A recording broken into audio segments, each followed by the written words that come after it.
ichapukutwa pamatama ako, misodzi ichapukutwa pamatama ako, misodzi ichapukutwa pamatama ako.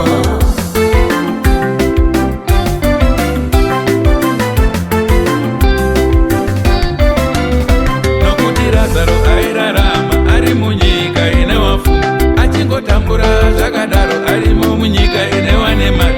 Lazaro aidya zvaiwira kubva patafura yewakapfuma, asi kufa kwakauya kuna varombo nevakapfuma. Nokuti Lazaro airarama ari munyika ine wafu, achingotambura zvakadaro arimo munyika ine wane mari. Lazaro aidya zvaiwira kubva patafura yewakapfuma, asi kufa kwakauya kuna varombo nevakapfuma.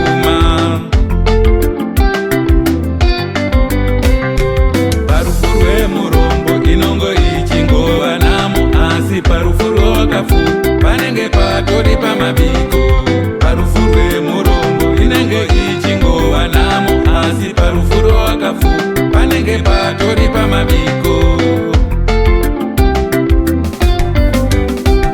Misodzi ichapukutwa pamatama ako, misodzi ichapukutwa pamatama ako, misodzi ichapukutwa pamatama ako, misodzi ichapukutwa pamatama ako.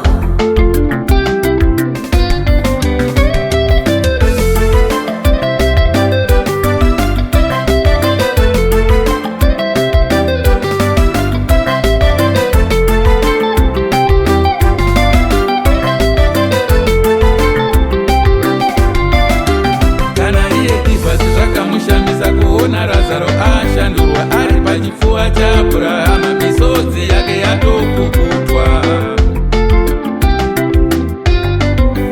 Kana iye Tifasi zvakamushamisa kuona Lazaro ashandurwa ari pachipfuva chaAbhurahama, misodzi yake yakapukutwa.